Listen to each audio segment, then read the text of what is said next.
Tuan Grego, kami Komsas Gregorius Agung bersama saya Firsi dan saya Ciara dalam K-Talks. Nah, podcast kali ini merupakan podcast perdana yang dikelola oleh Komsas Gregorius Agung. Nah, sekarang ini kan masih berada di dalam bulan Februari yang biasanya dikenal sebagai bulan cinta kasih atau yang lebih dikenal lagi Valentine Day. Nah, kemarin itu sekitar 18 Februari kemarin ada Misa EKM atau Ekaristi Kaum Muda. Betul banget nih Kak. Nah, selain itu ada yang cukup menarik perhatian kita nih, yaitu adanya pementasan teater saat homili. Seharusnya kan seharusnya kan homili, tapi digantikan jadi pementasan teater. Oh ya? Siapa Ci yang buat teater itu? Penasaran kan? Tapi sebelumnya, yuk kita lihat dulu video berikut ini.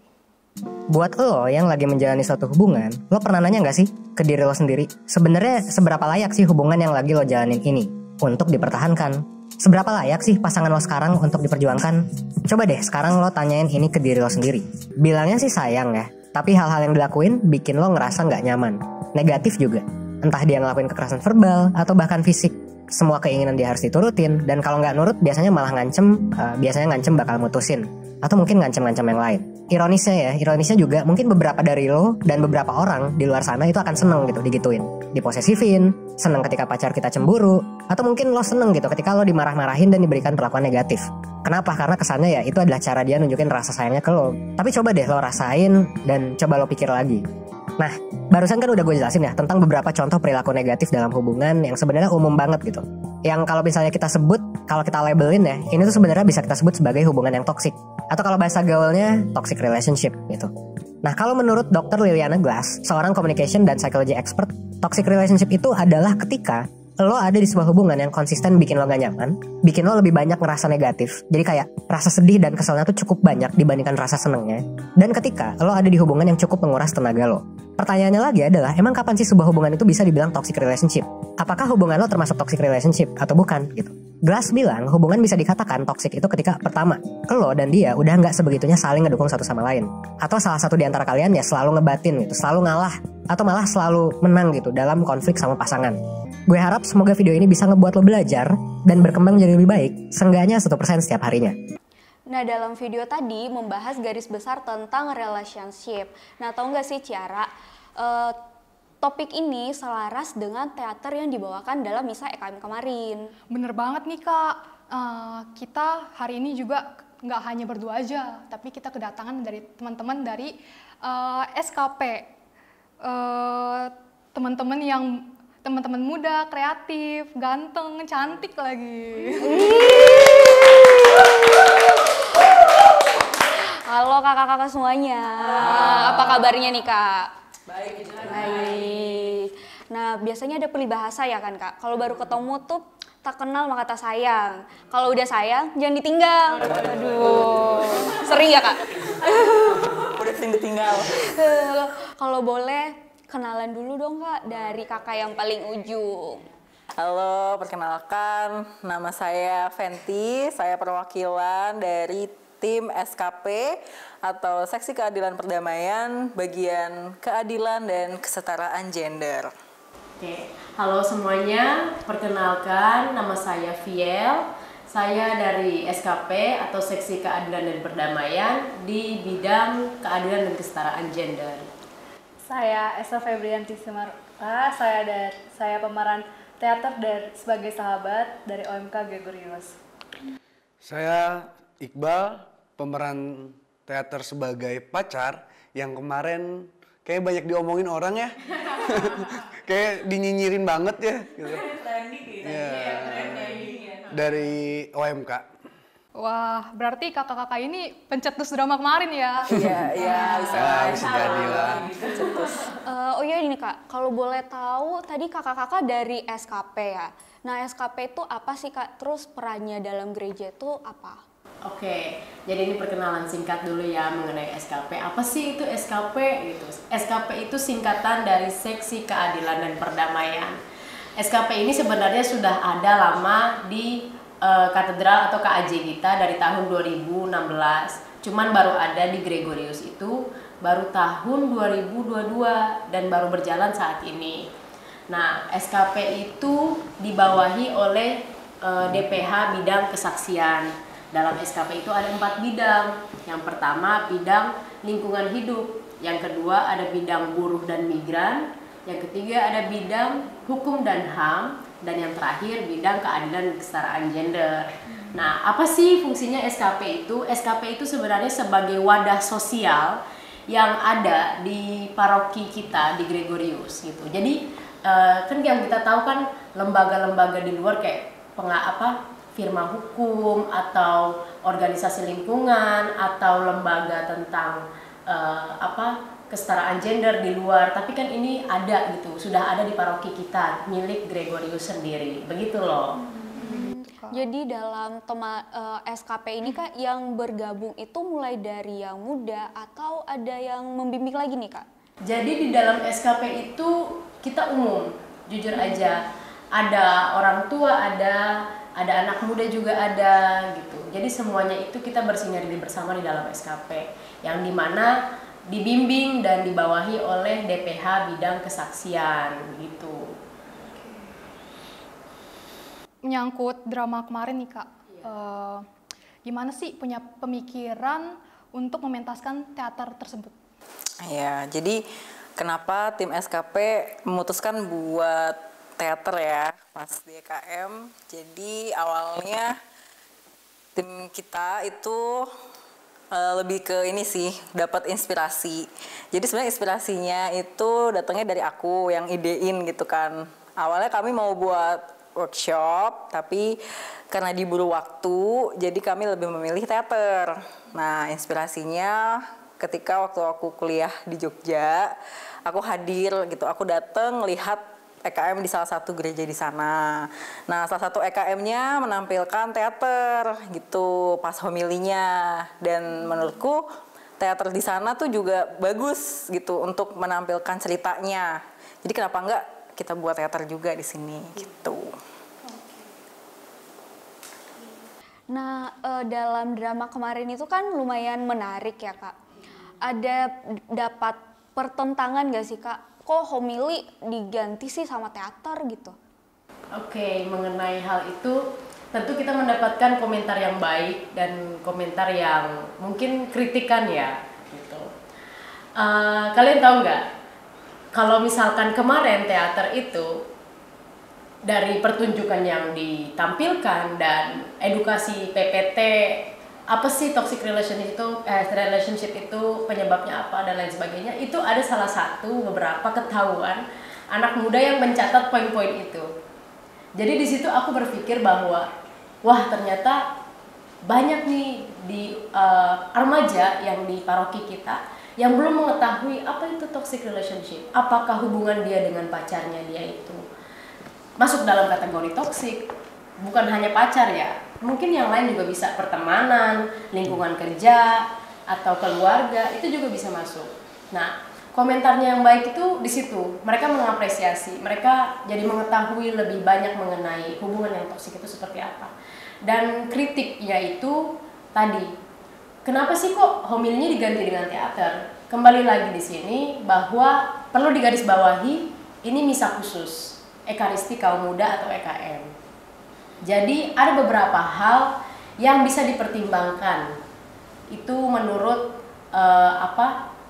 imam atau romo boleh diperbolehkan, asalkan penampilan tersebut atau kita para pemeran, para sutradara dan lain sebagainya tidak menafsirkan isi bacaan atau Injil yang dibacakan pada saat misa. Jadi kita di situ kita hanya menampilkan sesuatu yang tetap menafsirkan Injil, mendefinisikan bacaan, itu tetap romo yang memberi khotbah, bukan kami. Seperti itu. Kembali lagi, ini misa khusus. Jadi bukan khotbah diganti teater ya, bukan. Tetap ada khotbahnya kok abis teater gitu. Kayak gitu. Kan kalau buat ngambil tema toxic relationship itu kan agak luas ya Kak ya.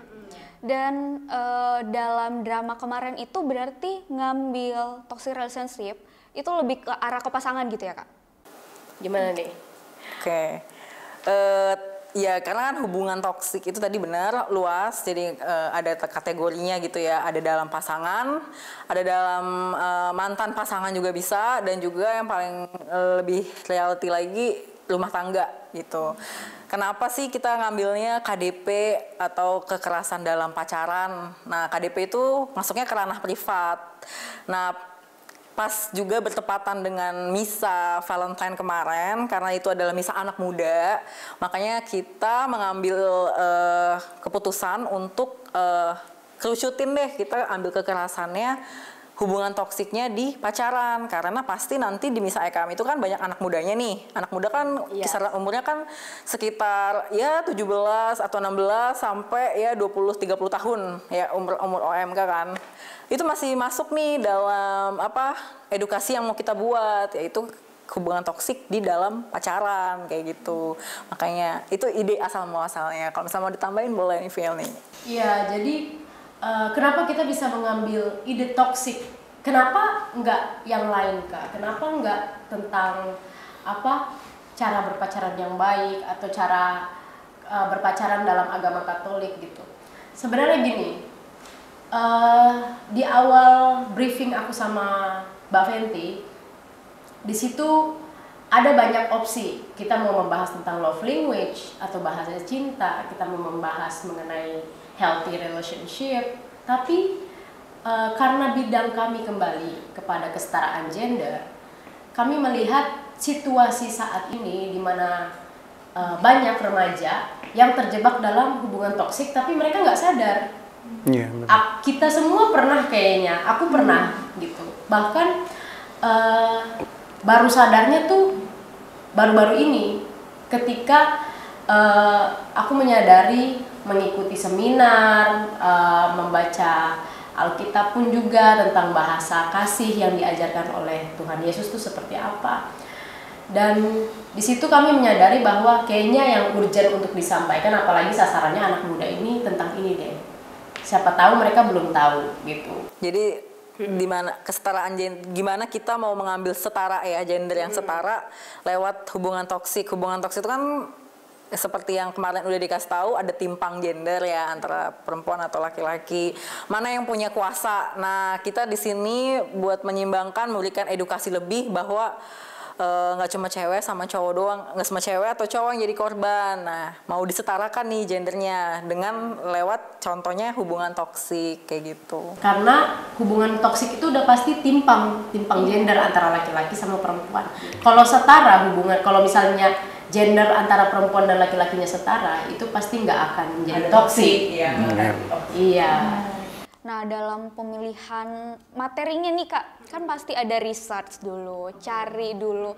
Ada gak sih Kak struggle dari mulai tahap pembuatan dari awal, dari mengumpulkan materi, kemudian membuat, saya mau masukin ke dalam drama nih, bisa dibawa ke dalam drama, buat naskah sampai mau untuk siapa sih yang mau peranin gitu, mencari tokoh gitu untuk jadi awal mulai riset. Iya, bikin naskah gitu pakai apa. Sebenarnya kalau soal riset data yang ingin disampaikan sih, puji Tuhan kita hidup di zaman yang serba mudah ya.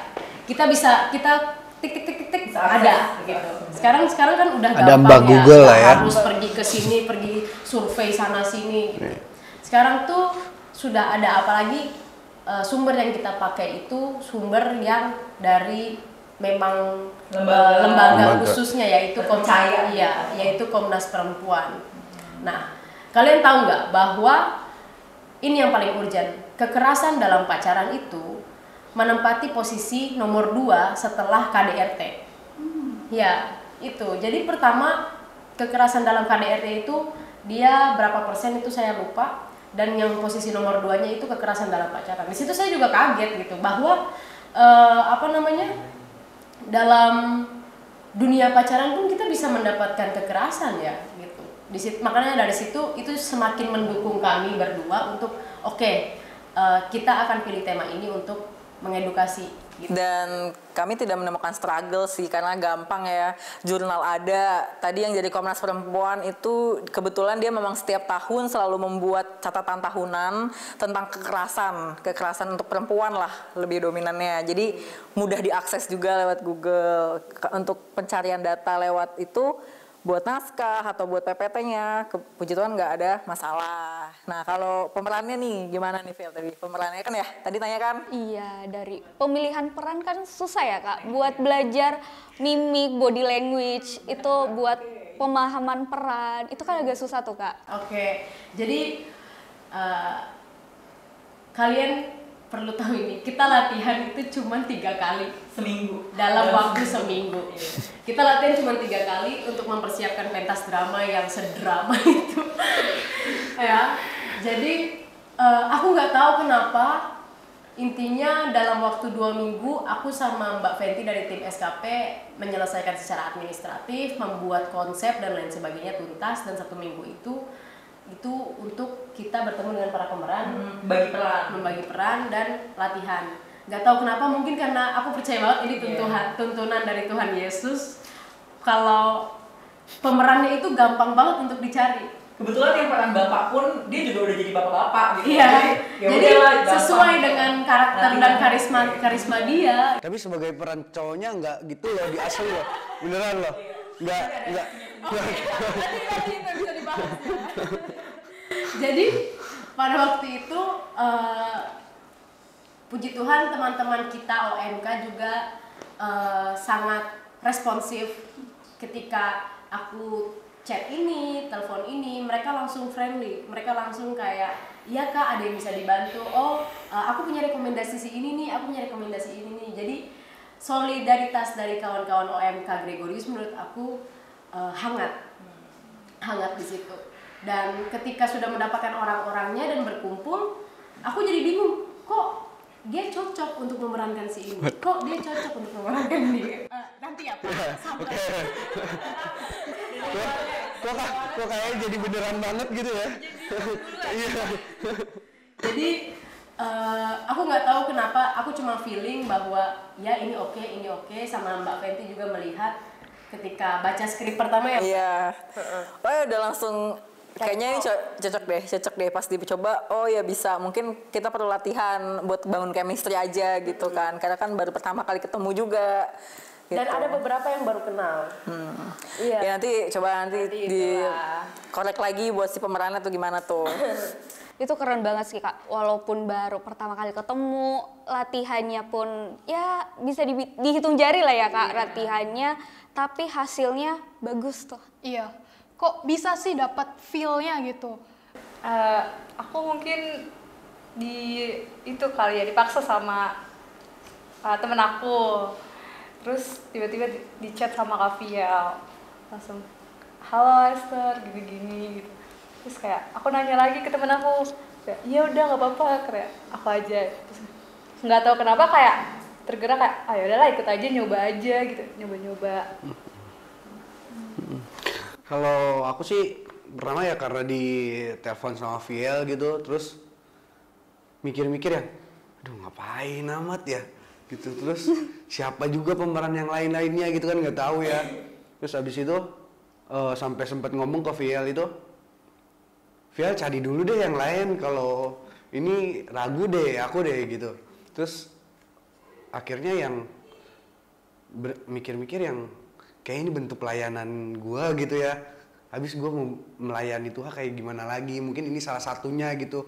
Makanya ya udah deh langsung deh ikut gitu. Kebetulan juga ada satu pemeran lagi yang peran utamanya yang si cewek itu, si perempuan, dia ada basic teater juga waktu SMP dan SMA, jadi kayak dia mudah lah untuk mendalami peran, jadi nggak butuh waktu lama. Karena juga teks kita kan juga 15 menit, scenes adegan itu kita cuma bikin 6 atau 7, yang akhirnya kepakainya cuma 5 adegan utama. Jadi memang dari skrip kita nggak banyak, terus beberapa pemeran udah pernah berteater, jadi lebih mudah mendalami peran. Jadi untuk progres kita latihan juga nggak terlalu sulit. Cuma mungkin nanti gimana dari pemeran sahabat, pernah ada kesulitan ya. Karena ada scene kan yang kita tuh meranin sambil memberikan data ya, yang kemarin itu kan yang ada PPT-nya juga. Nah itu tuh kita ya agak kesulitan di situ karena kita harus acting, tapi kita juga harus bisa menyesuaikan datanya gitu. Jadi gimana caranya buat nyesuaiin data ini nih pakai bahasa yang lebih enak gitu keterimanya gitu. Kemarin kan Kak Iqbal ya, benar, sebagai pemeran utama gitu, pacar toksik. Nah, itu kan termasuk trending ya Kak, dibicarain ya.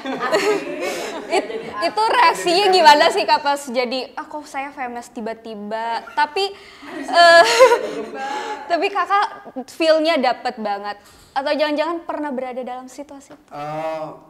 Kalau berada di situasi itu, ngalamin langsung, mungkin iya mungkin enggak ya, karena kan toxic relationship itu beda-beda ya gitu. Kalau tapi yang pastinya aku tuh nyaksiin langsung sama pasangan aku, yang pasangan aku ini sama mantannya tuh toxic itu, di abuse secara mental, secara fisik gitu. Jadi kenapa aku bisa meranin sebagai pria toxic, karena aku selalu dengar curhatan pasangan aku nih, dia curhat terus.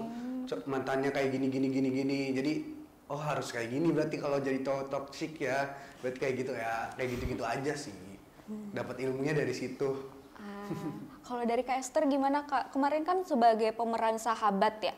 Pemeran sahabat dari yang pacarnya toksik nih. Pasti kan sebagai seorang sahabat tuh ngasih wejangan, ngasih nasehat. Nah, biasanya kalau orang lagi ada di dalam keadaan bucin, nah itu tuh suka bersembunyi di balik kata sayang gitu. Bener gak? Bener kan? Biasanya kayak, enggak kok, dia masih baik sama aku, masih sayang, masih ngabarin. Nah kalau udah batu kayak gitu Kak, gimana sih Kakak mendalami perannya buat ngasih tahu gitu? Mungkin dari aku kayak ngasih tahu pelan-pelan, terus kayak kita ngasih bukti-bukti loh kalau ini tuh nggak baik, atau untuk kita tinggalin dari kondisi lingkungan tersebut. Kalau misalkan orang yang sedang jatuh cintanya atau anak sekarang bilang bucin, sampai kapanpun dia tuh nggak tahu kalau misalkan dia tuh terjebak dalam hubungan yang sehat atau tidak, dia tidak menyadari itu. Jadi kalau menurutku pribadi, lingkungan dialah yang harus menyadarkan dia dengan support, dengan memberikan cinta dan kasih yang sehat, dan itu akan menyadarkan dia bahwa sayang itu nggak bikin kamu sakit tapi nggak dengan sengaja, nggak dengan terus menerus gitu. Ya support dari lingkungan itu nomor 1 lah menurut aku. Kalau menurut aku tuh kita tuh kayak wajib banget untuk kita punya teman. Kita punya teman tuh kayak harus banget gitu. Makanya kayak bukan kasihan sih, tapi kayak ngelihat orang yang introvert itu ya nggak apa-apa sih, itu kan emang karakternya ya. Tapi menurut aku tuh wajib banget kita punya teman cerita tahu, buat yang kita percaya banget gitu, buat kita bisa cerita apapun itu gitu. Jadi kita ada yang ngingetin nih dari orang lain tuh, ada kalau misal kita ada sesuatu tuh ada yang ngingetin gitu. Karena kan baik lagi ya kalau anak muda kayak kita gitu, untuk cerita ke orang tua gitu kayaknya malu, takut, segan ya kan. Bener-bener. Makanya kita harus punya sahabat, temen gitu sih kalau kata aku mah gitu. Makanya di teater kita juga pun yang bisa menyadarkan si perempuan, kita fokusnya ke si sahabat. Si orang tua itu hanyalah sebagai orang yang bisa mendukung secara moral. Ya ini tadi, aku ada sama kamu, aku support sistem kamu bisa dapat kasih sayang dari aku. Tapi sahabat yang paling utama yang kita bisa cerita sejujur-jujurnya, terbuka gitu. Betul. Kan biasanya kita tidak sadar ya, sebenarnya kita ada berada di dalam lingkungan toksik. Jangankan pertemanan yang luas, circle kita sendiri biasanya tuh ada yang toksik, tapi karena ada rasa tidak enakan gitu sama orang. Nah itu gimana sih Kak mengetahui itu?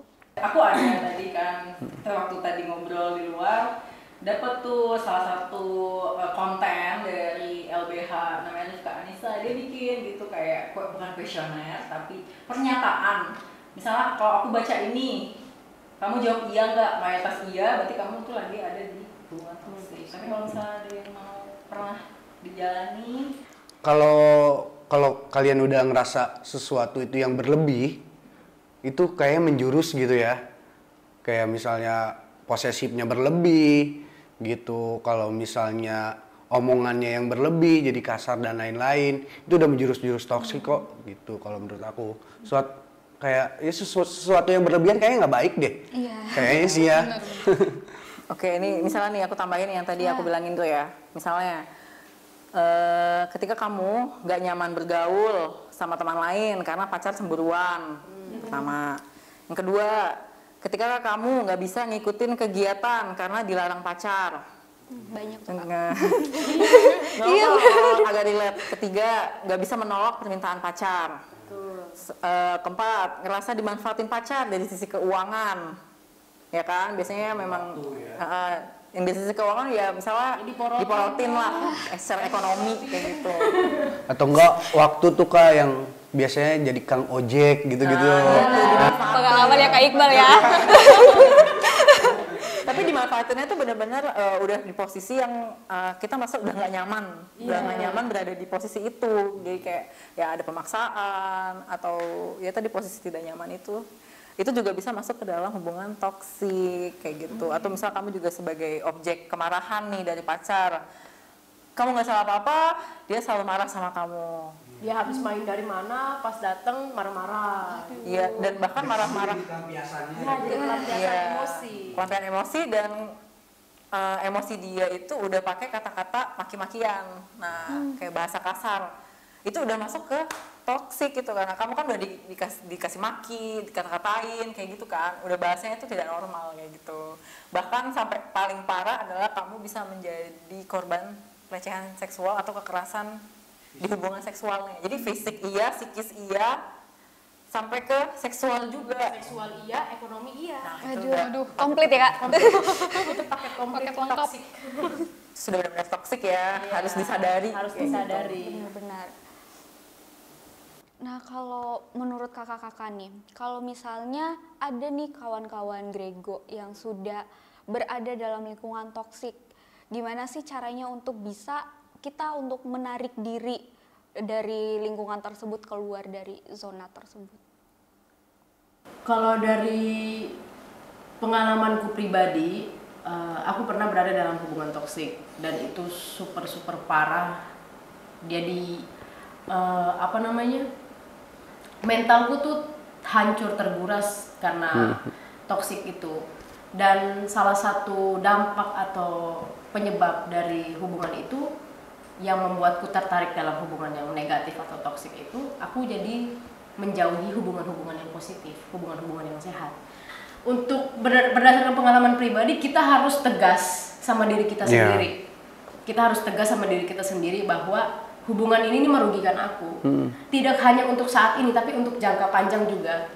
Kayak dia saja tidak mensupport aku, dia merugikan aku, dia menjauhkan aku dari orang-orang yang sebelumnya pun memberikan dampak yang baik untuk aku, dan aku pun tidak menjadi pribadi yang lebih baik karena dia gitu. Kesadaran itu tuh harus muncul dan kita harus memiliki prinsip untuk mengambil keputusan yang tegas itu bahwa oke, aku stop di sini, lebih baik aku menyelamatkan orang-orang yang kukasihi dan masa depanku daripada aku terjerumus lebih dalam dengan orang ini. Yang nggak pernah mengalami hubungan toksik, tapi kamu melihat sahabatmu, temanmu itu tuh kena gitu di hubungan itu, ya ketika si temanmu itu berusaha untuk keluar dari hubungan toksik, kalian jangan ninggalin.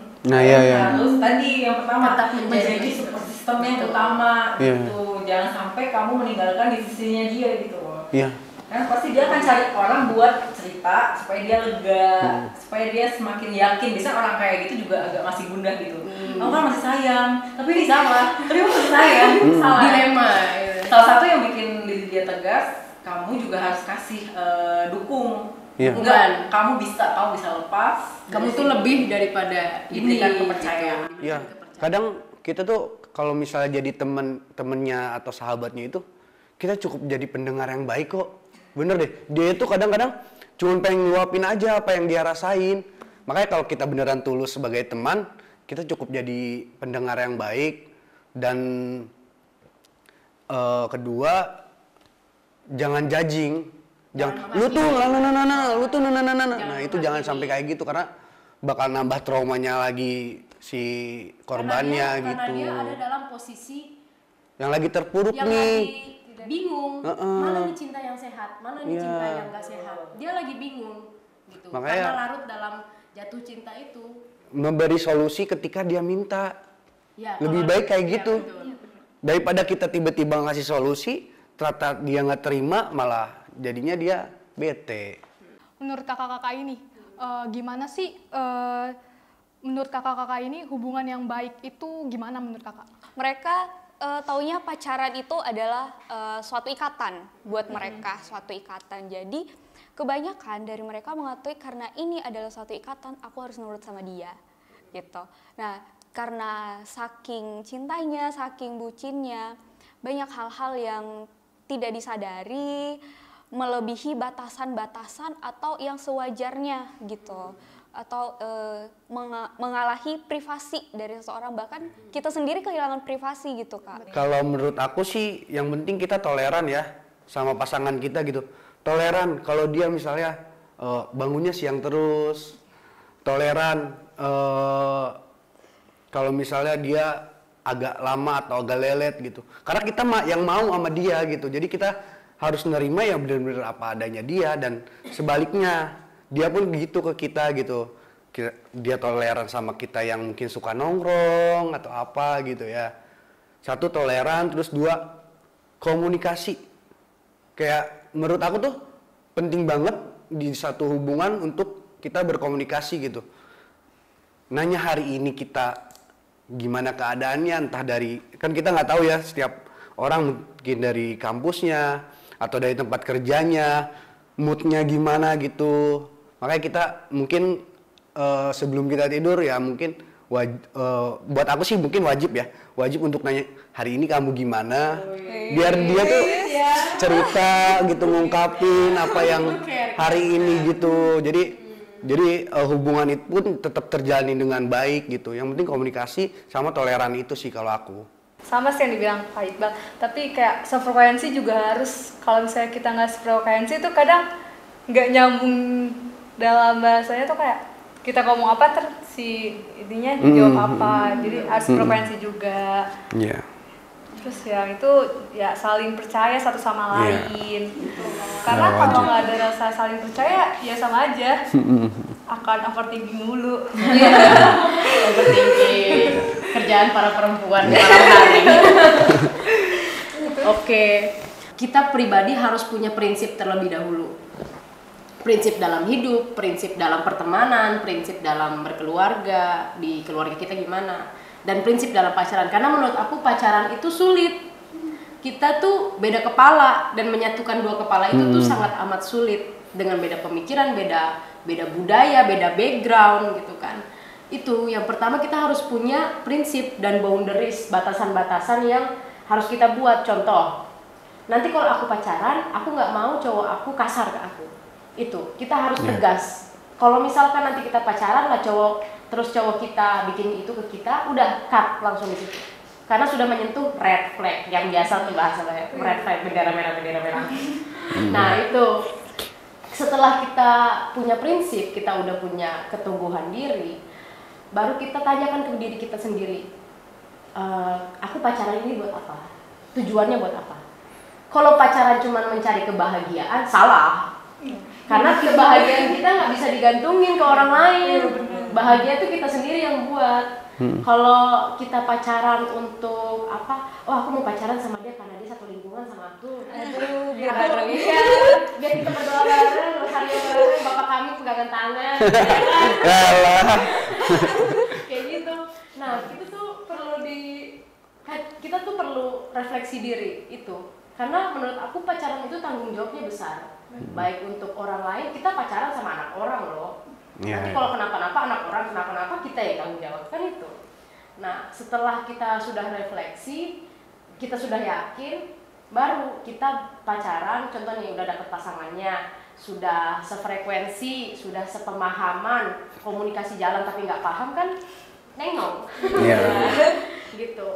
Kalau udah pacaran terus kita buatlah di situ batasan-batasan di mana aku nggak suka ini, aku nggak suka itu. Begitupun juga dia, aku nggak suka ini.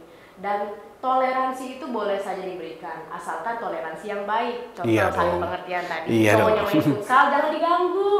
Iya. Kadang tuh cewek-cewek gitu, suka ganggu hobi cowok. Cowoknya lagi main PS hilang 2 jam, kamu kemana aja? Kadang kan kayak gitu. Nah, pelaki-lakinya juga harus memahami kalau misalnya Iya. ceweknya overthinking tengah malam, harus dikasih tahu aku tuh cuma sama kamu aja. Kamu harus yakin aku tuh sedang berusaha untuk ini, aku kerja ya gitulah gitu kan. Ya intinya pacaran yang sehat itu harus saling memahami satu sama lain, harus saling mensupport, tidak saling menjatuhkan, tidak saling kasar satu sama lain, mendukung, berdoa sama-sama itu perlu. Apalagi kita sebagai anak muda Katolik itu membawa nama pasangan, menurut aku pribadi ya, membawa nama pasangan kita dalam doa itu perlu. Karena Tuhan pun aku yakin itu pasti akan menuntun kita bahwa dia ini yang terbaik atau tidak untuk kita. Iya, iya. Gitu sih kalau aku pribadi. Benar. Ada itu ya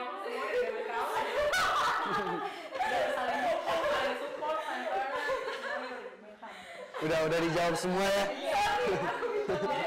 Pribadi kan tadi dari rangkum semua sebenarnya pribadi, habis itu setuju, oke.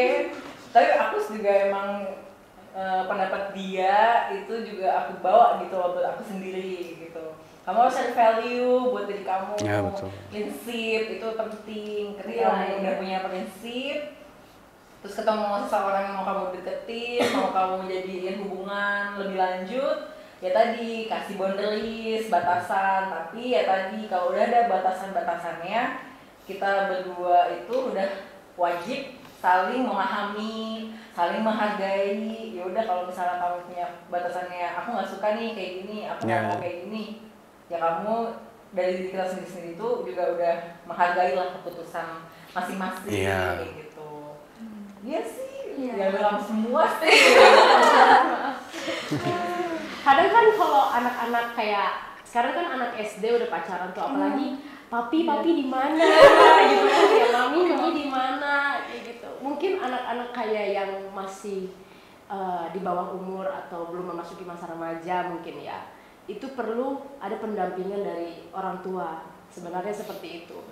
Dan kita sih dari anak muda berharap orang tua itu menyesuaikan dengan zaman kita, dimana nggak kaku-kaku lagi, nggak kita duduk di sofa terus disidang gimana kamu pacaran sama India, kamu kayak gitu. Itu kita pasti tidak akan, itu tadi yang dibilang sama si Iqbal kan ya, kita jadi merasa terhakimi, kita sudah merasa kayak gue disidang nih gara-gara gue pacaran sama anak orang nih gitu kan. Jadi pendekatan dari atau support dari orang tua itu juga perlu, karena hal-hal kayak gitu yang bikin kita tuh merasa nyaman dan terbuka. Benar. Jadi kalau pacaran jangan di belakang orang tua. Jangan backstreet. Iya. Hei kamu, jangan backstreet. Penjelasan kakak-kakak tadi nih, pasti ada saling percaya, toleransi, komunikasi. Biasanya orang menafsirkan komunikasi itu dengan pandangan yang salah tuh kak. Kayak kamu harus hubungin aku 24/7 gitu. Setiap menit, setiap detik. Nah, biasanya kan itu ada perasaan ilfeel atau merasa risih, merasa ya privasi saya terganggu nih. Nah, itu dari kakak-kakak ada yang pernah mengalami seperti itu nggak? Komunikasi aku tuh yang penting kamu jujur, kamu lagi di mana, kamu lagi sama siapa gitu ya. Kita saling jujur aja gitu ya. Terus mungkin ngabarin penting ya, karena mungkin namanya kita pasangan gitu ya, pasti ada rasa khawatir dan lain-lain. Makanya mending kita yang duluan ngasih tahu nih, ngabarin, aku kesini ya sama si ini ya yang gitu-gitulah. Ya kayak gitu. Makanya komunikasi yang baik menurut aku kayak gitu. Aku gitu tuh nggak harus lah 24/7, tapi ketika kamu ada waktu untuk kabarin aja gitu. Jangan sengaja lah, alah nanti juga dia ngerti apa, yang penting kabarin aja. Ini sambil promosi guys dia. Pan, saya nggak punya jualan apa-apa ya teman-teman, saya nggak promosi apa-apa, saya nggak ada bisnis di sini. Karena kita balik lagi ya, kita sebagai anak zaman sekarang gitu ya, ataupun orang tua sekarang deh, kayaknya nggak mungkin gitu 1 jam nggak ninggalin handphone. Kayak nempel terus tuh. Kayak gitu ya. Kayaknya aku tim 24 jam 24 jam sama 7. Berarti kita Tapi kita coba dulu aja kalau dari 24 per 7 efektifnya kayak gimana. Iya. Kalau dari gimana kamu dulu? Kalau dari aku pengalaman dari 24/7 mungkin karena cowoknya pasangannya yang kayak jarang ngabarin gimana sih cuek gitu kayak ya. kadang 2-3 hari baru ngabarin. Waduh. Gitu overthinking gitu kayak. Iya benar. Aku yang maksa kayak tiap menit oh apa gini mungkin cowoknya risih karena aku maunya 24/7 makanya itu yang bikin kalau pacaran itu di dalam pasangan aku itu berantem mulu gara-gara itu. Oh, iya. Sedih. Oke, kalau dari aku kenapa aku memilih tim 24/7 atau berkomunikasi selama 24 jam? Sebenarnya nggak 24 jam banget ya. Iyalah kan lu tidur. Benar-benar. Ya, dan aku juga nggak mungkin stay HP terus nggak kerja nanti, ya kan. Nah, jadi yang dimaksudkan kalau pribadi aku komunikasi 24/7 itu di mana kembali lagi kita kan pacaran 2 kepala, ya kan, beda perspektifnya, beda prinsipnya, beda dan lain sebagainya. Sifat pengertian itu pasti harus ditimbulkan jika kita memang sayang sama orang itu, ya kan. Kalau misalkan kita nggak sayang, kita akan paksa dia. Kamu harus ngertiin aku, kamu harus ngertiin aku. Kamu harus ngikutin rules yang aku buat. Nah, itu toksik itu. Kalau misalkan memang sudah sampai memaksa. Tapi kalau misalkan yang satunya juga bodoh amat, cuek, gitu. Ya udah, itu hubungan yang sehat itu tidak akan terbangun. Tapi kalau misalkan satunya pengertian, satunya juga pengertian, pengalamanku pribadi, aku tuh komunikasi tuh video call pagi, kasih tahu kegiatan hari ini bagaimana, selesai kegiatan, terus video call dari selesai kerja, selesai kegiatan sampai sleep call, aku begitu. Nah, awalnya dia nggak terima, maksudnya kayak kurang setuju lah, ya kan. Tapi semakin kita berjalannya hubungan, aku kasih tahu dari perspektifku, kita deep talk, dan lama-lama dia ngikut. Malah aku yang cuek jadinya. Kebalikan aku yang cuek, iya. Dan akhirnya fase-fase dalam hubungan mengenai membangun komunikasi itu nggak singkat. Jadi ada tahap-tahap selain komunikasi, kita nanti mulai naik level bicara soal apa keuangan lah, bicara soal pekerjaan masing-masing. Jadi kalau kalian lihat, walaupun berbeda pandangan gini, utamanya adalah masing-masing orang, tergantung orang, orang dan pacarnya. Jadi tadi ada komitmen kan, menggabungkan 2 komitmen yang berbeda, 2 kepala yang berbeda. Ya udah, kalau kamu udah mulai pacaran, ambil satu komitmen yang kira-kira kalian berdua itu bisa jalanin. Ya juga namanya juga kalian berhubungan. Ya kalau komitmennya nggak sejalan ya nggak bisa dipertahanin dong. Tapi kalau misalnya sejalan, misalnya kalian berdua setuju 24/7, ya udah 24/7. Kalau setujunya enggak, ya udah enggak. Sesimpel itu sebenarnya. Komunikasi, ya kan? Komunikasi. Komunikasi dan saling pengertian itu perlu. Contoh kayak kita komunikasi 24 jam, tapi kan nggak mungkin kita komunikasi pada saat dia kerja atau kuliah atau kayak gitu kan nggak mungkin. Jadi kita harus juga memahami, oh dia lagi main futsal, oh lagi dia main PS dia, terus cowoknya juga, oh dia lagi arisan nih, oh dia lagi ini. Arisan ya Bu. Kayak gitu. Terima kasih kakak-kakak yang hebat dan cantik dan tidak lupa yang paling ganteng ya di antara kita semua ini ya. Sudah mau berbagi ilmu, berbagi pengalaman dengan kita-kita dan kawan-kawan yang mendengarkan semuanya. Semoga apa yang disampaikan pada hari ini dapat menginspirasi teman-teman semua, dan nantinya jangan sampai ini jadi kolaborasi kita yang terakhir ya Kak. Mungkin bisa jadi ada kolaborasi selanjutnya lagi nih. Iya. Seru banget ya Ci pembicara kita hari ini. Seru banget dong Kak pastinya. Nah, semoga nih buat teman-teman yang mendengarkan di luar sana, semoga apa yang kita bahas hari ini dapat menginspirasi kalian, dapat berguna buat kawan-kawan semuanya. Nah, nantikan podcast kami selanjutnya. Saya Tiwi, Saya Ciara. and see you See you next next time. time.